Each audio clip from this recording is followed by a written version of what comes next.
Seeking a break from their everyday lives, Dr. Alice and her husband Tom embark on a weekend getaway.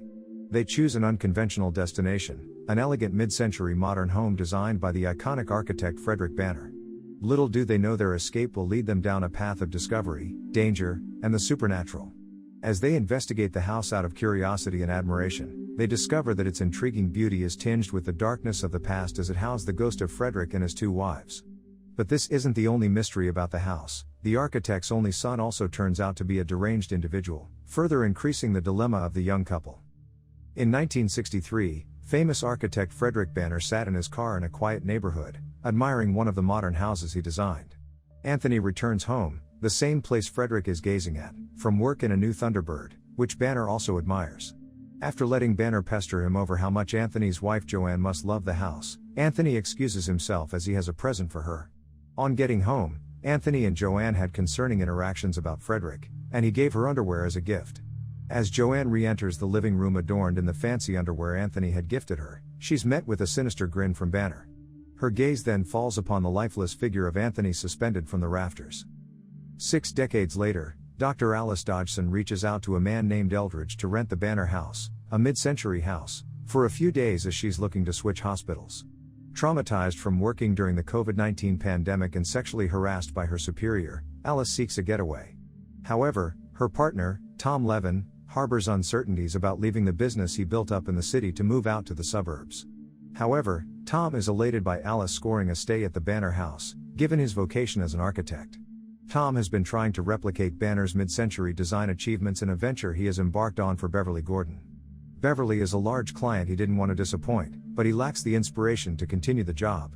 So he hopes the stay at one of Banner's houses will save him from the inspiration block. Everything in the house screams good architecture except for the weird artworks by Emil Larson, which are placed strategically around the house. The couple meets a note from Eldridge wishing them a beautiful and fun-filled stay. On their first day, strange events occur, including a bird crashing into the window, doors opening by themselves, and a shadowy figure watching the couple when they have sex. As night falls, the couple orders a takeout, and the delivery man tells Tom about Eldridge, stating he freaks him out and advises Tom to sleep with their instinct awake. After driving away, his tire pops, and a man stabs him in the chest. During dinner, Alice and Tom argue over Tom's statement about looking for a new place for rent. They leave the dinner unfinished, and Alice goes to a hospital for a new job. Alone at the house, Tom hears some noise from the storeroom and investigates. He sees some paintings on the wall that belittle women as an accessory for men. Tom enters an old parked car in the store and sees some pictures of Banner with his wives in the gear compartment. While he is in the car, a shadowy figure passes by the car. After exiting the room, Tom searches for Frederick Banner on Wikipedia but finds a lot missing, so he calls his coworker, whom he is sleeping with, to find a book on him in their office. The book reveals that Frederick lost his first wife, Alice, to a mysterious circumstance in 1958 and later remarried Joanne Waxon, who died from a heart attack a month after Frederick died in 1983, and that he was also interested in polygamy and the occult with the painter Emil Larson. Frederick is in the Brotherhood of the Orange King, which sought immorality. From the information, Tom finds out that they are in the actual house of Frederick Banner, which is also his death place. The delivery man is rushed into Alice's hospital, but having lost a huge amount of blood, Alice cannot save him. After finding the receipt for the order in his pocket, Officer Raquel and her partner interrogate Alice, inquiring if Tom has anything to do with the murder. After telling them her husband isn't a murderer, she requests them to check in because she worries about him. At home, Tom tries to call Alice, but he's redirected to an emergency line. Some minutes later, he calls Hannah to apologize for breaking up with her. After the call, Hannah is strangled by a security guard. Tom begins to be haunted by a woman. Initially dismissing it as a mere hallucination, Tom finds out it's not when he finds the wine he drinks spilled on the Beverly Gordon building architectural plan. When he decides to take a relaxing bath in the pool, Tom sees the woman standing in the pool with him, and she nearly drowns him. After that, she leads him to a book of the occult and later to a grave in the backyard with the bones of Graham Verdon. When Tom touches the bone, he sees a vision that reveals that the woman is Marie Verdon and the wife of Graham Verdon. The vision shows that Frederick Banner killed her husband, Graham. Tom wants to call his wife again to inform him about the mysterious findings, but he just manages to mention the human remains before the phone cracks, ending the call. When Tom tries to sleep at night, he hears a strange voice and also sees the vision of the couple from 1963 as the husband is hanged, and he wakes up frightened. Beside the bed, He sees a belt, and as he bends down to pick it up, a shadowy figure passes by. Tom is called to the backyard by Marie again. This time he picks up a bone, and he sees the vision of how Banner killed Marie in front of her son and takes her son as his own, now named Eldridge Banner. Tom sees Eldridge on the CCTV camera on returning to the apartment and discovers Eldridge has been around the apartment since. He dials 911 before Eldridge enters the house, and sneaks outside, then falls into a ditch. The police receive the emergency call from the apartment, and the two officers arrive at the house and meet Eldridge.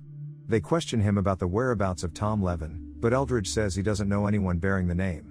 Officer Raquel wants to go further with the interrogation by checking the house since they have received information that a certain Tom Levin is living in the house, but her partner didn't allow her to go further as Eldridge is a top fundraiser for the police. Officer Raquel still doesn't listen to her partner and searches the house's surroundings but finds nothing. Eldridge watches them through the CCTV as they leave the neighborhood. Tom is rescued from the ditch by Marie. She reveals to Tom that Frederick killed the husbands of the couples who moved into his neighborhood and still haunt the house where he died. She also reveals that Frederick is plotting his return. Tom returns to the apartment and sees his corpse hanging from the ceiling upon entering a room. The next day, Eldridge is seen burying the corpse of Tom in the backyard, and after that, he drives out of the neighborhood. Alice returns home to meet an empty house. Thinking that Tom left her, she leaves him a voice message that he's not ready to invest in the marriage. Meanwhile, Tom is standing outside, unable to enter, trying to call her, but it's a mere whisper, and she doesn't see him. At this point, Tom realizes he is now a ghost. While Alice sits in the hot tub to relieve herself from the stress, Marie and Tom are around her. Marie tells Tom that Alice isn't safe in the house. Tom inquires if she can warn her, but she says Alice doesn't believe in the hereafter, so she can't heed the warning. At that moment, Tom lets Marie know he doesn't understand how he died. Marie tells him Eldridge drowns him, and she shows him a vision of how it happened. The previous time Marie tried to drown Tom in the pool, when he escaped her grip, he blacked out by the pool, and Marie unintentionally fell into him. Marie possesses him to talk to her son, Eldridge. She tries to let him see that Frederick's conception of women is wrong and that he shouldn't be like him. But Eldridge refuses to listen to Marie, telling her he isn't different from Frederick. He drowns Tom and buries him in the yard, but Marie had left Tom's body before he drowned him. She apologizes to Tom, explaining that she wants to stop Eldridge to save Tom and his wife from being in the house forever, which can be possible through their death. Tom tells her to help him finish what she started. The two discover a recording of Frederick and Emile discussing a prophesied blood wolf moon in which a woman can be impregnated with a spirit. Frederick has been talking about the purpose of good architecture. Despite being dead, one's work will live forever or longer than one would have. But Emile suggests impregnating a woman with a spirit is the best way to live beyond death. At the hospital, the police discover that the delivery driver was killed by an architect's compass, narrowing the suspect down to Eldridge and Tom. But Raquel suspects Eldridge more. After some time and she doesn't hear any response from Tom, Alice becomes worried and calls the police. She asks Officer Raquel if they met Tom the previous night. The officer replied negatively, saying they only met Eldridge and said he didn't know who Tom Levin was. Alice is surprised that Eldridge is in their house, and she tells the officer to come over because she suspects something amiss.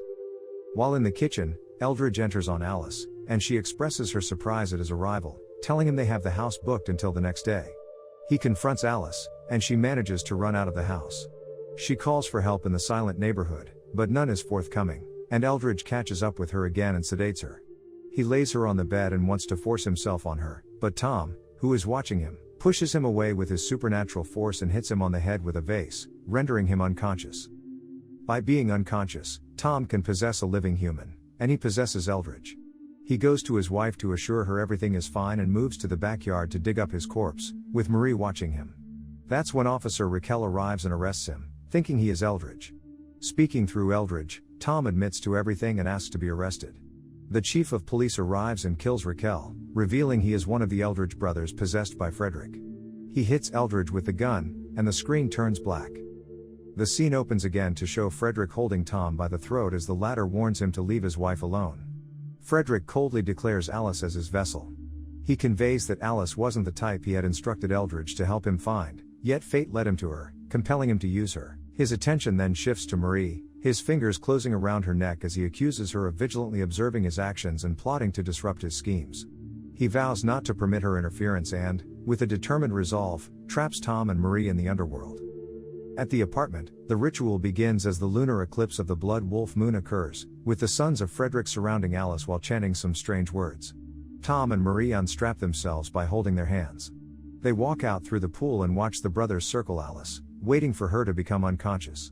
Immediately Alice loses consciousness, and Tom possesses her and kills the sons together. Tom calls 911, and both of them say their goodbyes. The ambulance arrives, and Alice is transported to the hospital.